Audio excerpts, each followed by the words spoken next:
Okay, so cikgu belum share screen lagi. Cikgu akan share screen. Sabar nah. Okay, so untuk hari ni kita akan belajar tentang 3 keadaan jirim. Okay, boleh rujuk pada buku teks awak semua. Okay, so 3 keadaan jirim ni kita selalu dengar, selalu ada dekat sekeliling kita. Betul tak?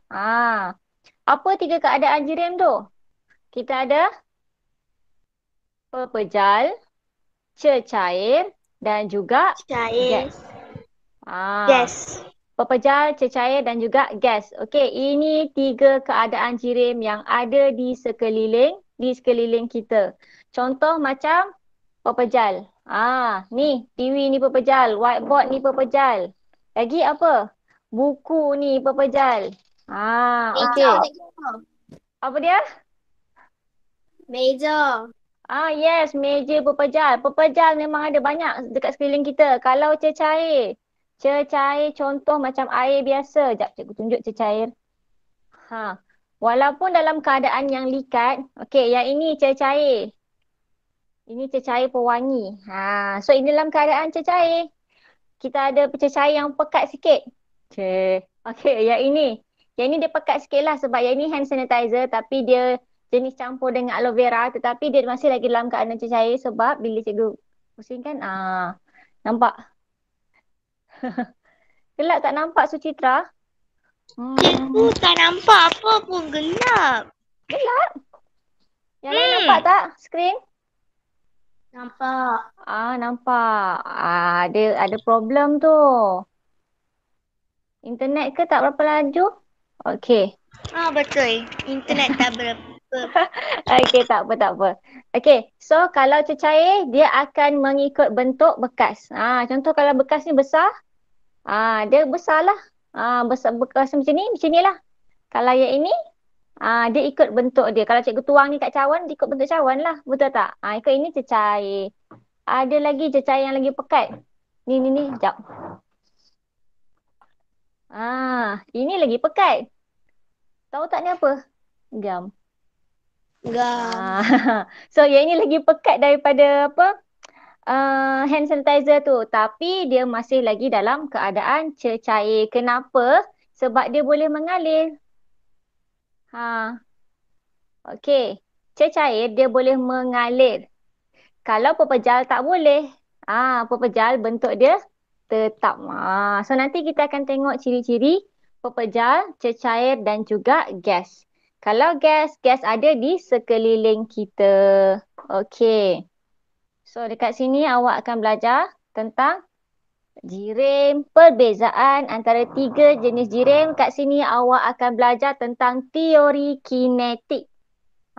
Kita akan belajar benda yang kita tak nampak ni. So teori kinetik. So nanti cikgu akan terangkan apa itu teori kinetik jirim. Okey, jirim terdiri daripada zarah-zarah seni. Okey. So, apa yang ada di sekeliling kita ni sebenarnya dia terdiri daripada zarah-zarah seni. Zarah-zarah seni ni bermaksud sesuatu yang sangat-sangat kecil sampai kita sendiri pun tak boleh nampak. Tetapi bila dia digabungkan, bila dia digabungkan barulah kita nampak benda tu. Contoh macam pepejal. Ni lah, cikgu ambil ni. Okey. Contoh macam pepejal. Okey. Pepejal sebenarnya terhasil daripada zarah-zarah seni. Dikumpulkan, so jadilah sesuatu objek. So asalnya benda ni terdiri daripada zarah-zarah yang sangat-sangat kecil. Dia bercatur-catur, jadi benda besar. So zarah-zarah ini amat kecil sehingga tak dapat dilihat dengan pandangan mata kasar mahupun menerusi mikroskop. Okey, zarah-zarah tersebut hanya dapat dilihat menerusi mikroskop elektron. Okey.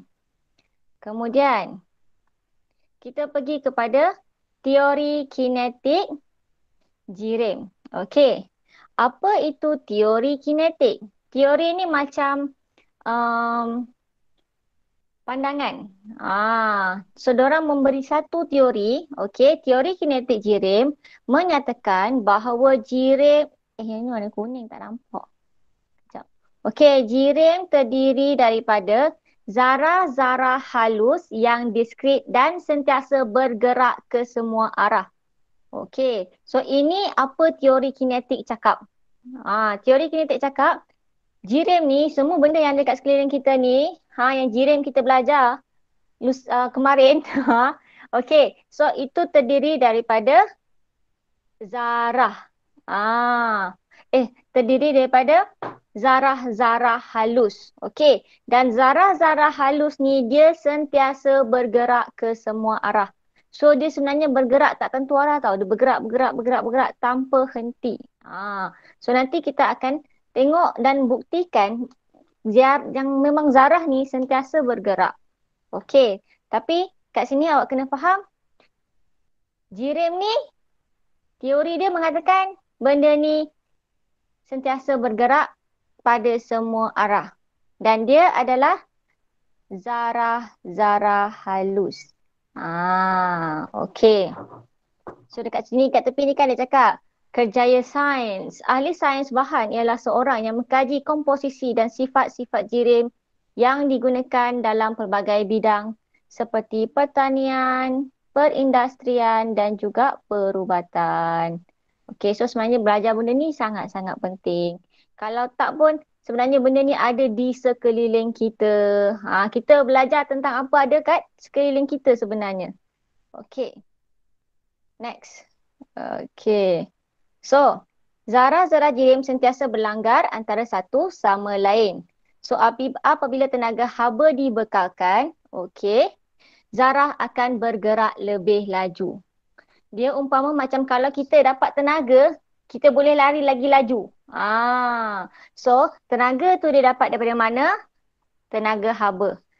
So, bila dapat tenaga haba, bila jirim mendapat tenaga haba, dia punya zarah akan bergerak lebih laju.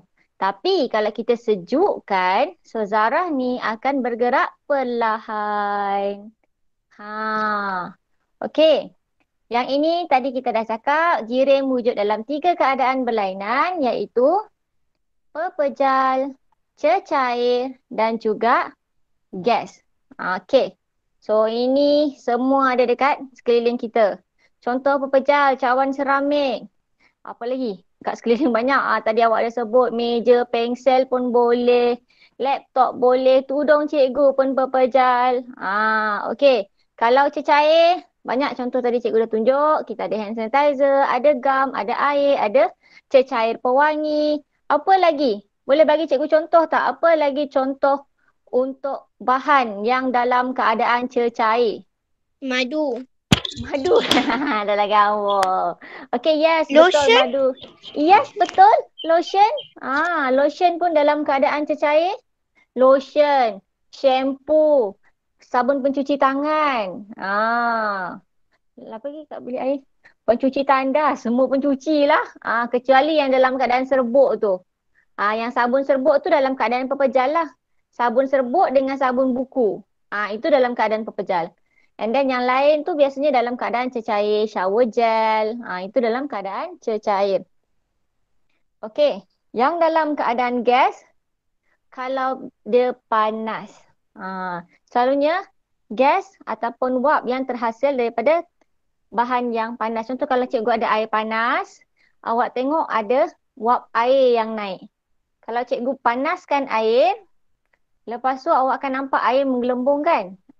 So maksudnya air tu dah mendidih. Dan pada ketika itu, air telah bertukar menjadi wap air. Sebab itulah, kalau you masak air, you lupa tutup api, air tu boleh kering. Betul tak? Mana pergi air tu? Air tu pergi dekat udara. Air tu telah berubah. Bertukar daripada keadaan cecair kepada keadaan gas. Tu yang kadang-kadang kalau masak, lepas tutup api, rentung. Kan? Cikgu percaya semua yang ada kat sini mesti pandai masak air. Ada ke yang tak kerti masak air? Cikgu. Ha? Saya tahu masak, cikgu. Oh, bagus, bagus. Paling simple, masak air, goreng telur, masak sardin. Ada 3 keadaan jirim. Dan air merupakan satu-satunya bahan di muka bumi yang wujud semula jadi dalam ketiga-tiga keadaan. So, kewujudnya air ni. Okey, air wujud dalam 3 keadaan. Air yang dipanaskan pada suhu 100 akan berubah menjadi steam. Kalau air yang kita selalu guna dalam keadaan cecair. Tetapi air juga wujud dalam keadaan pepejal. Contohnya yang ini. Cikgu ada ais sebenarnya. Okey. So, ais dalam keadaan pepejal. Nampak tak ais? Oh, sejuk. Okey. So, ais wujud dalam keadaan pepejal. Okey. Dan kalau ais ni cair, okey, pada suhu bilik, ais ni akan cair. Dan ais ni cikgu keluarkan daripada peti ais dan sekarang ni dah start cair. Kat bahagian bawah ni dah ada air dah. Sebab dia dah mula mencair ataupun melebur. Okey. Kemudian kalau cikgu boil ataupun panaskan air, contoh kalau cikgu masak air, air akan mendidih. Okey, so dia akan berubah daripada keadaan air kepada keadaan gas. Okey, kita akan kaji lebih pasal benda ni kejap lagi. Okey.